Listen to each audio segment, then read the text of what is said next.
So for the read aloud portion of each passage, I'm going to try to post the words as we're reading them. This version has the paragraphs numbered.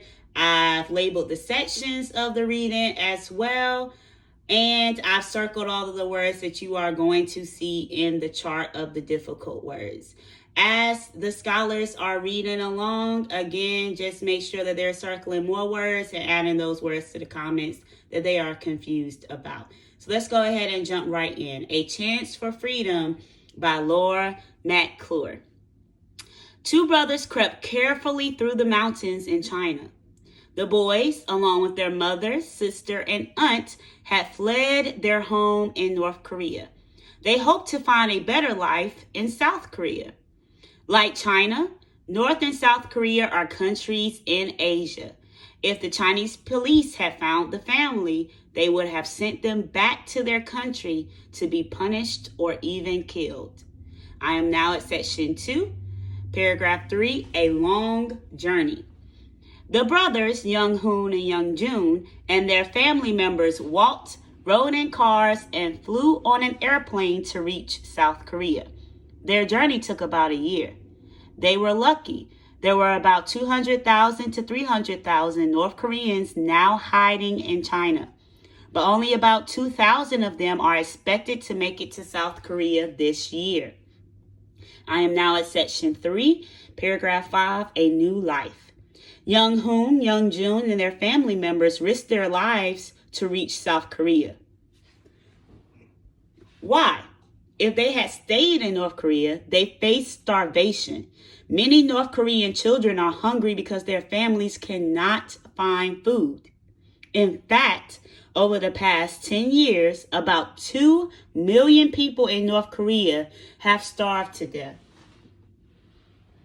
About a year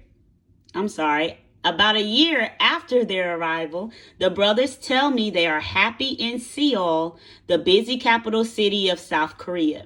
I visited Young Hoon and Young Jun at the Hanuri School, an after-school program for teens who have left North Korea and come to South Korea to start new lives.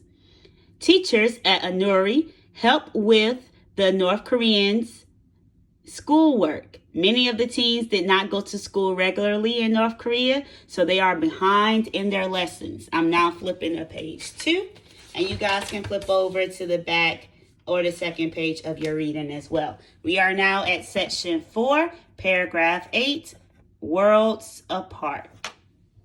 Even though North and South Korea are neighbors, the two countries are very different. North Korea is very poor. Its leaders spend most of the country's money on the army, not on food for the people. South Korea is more like the United States. The country has enough food for everyone, and most people drive cars, go to work, and eat at restaurants. Young Hoon, 18, and Young Jun, 15, say that in North Korea they lived in a hut and ate mostly corn and potatoes. In South Korea, their lives are much different. The brothers live in an apartment and eat well. They love movies and video games. Section 5, Hope for the Future, paragraph 11. The brothers tell me more about their plans for the future. Young Hoon wants to be a pilot. Young Jun wants to help people. They also hope to do something they never could have dreamed of while living in North Korea. They want to visit the United States. Young Jun is already prepared to visit. An American he met on his way to South Korea gave him a US dollar. Despite plenty of opportunities to spend the money in South Korea, Young Jun has kept it. After all, he tells me he's going to need it when he gets to the United States. Last section, section 6, paragraph 13. North and South Korea are countries in Eastern Asia. Korea used to be one country. It was divided in half after World War II. In 1950, North Korea invaded South Korea, starting the Korean War, which lasted from 1950 to 1953. After the Korean War, the Demilitarized Zone, or DMZ, was set up to divide the two countries. I visited the South Korean side of the DMZ. Everywhere I looked, there were soldiers. I wasn't allowed to talk to them because they were on duty.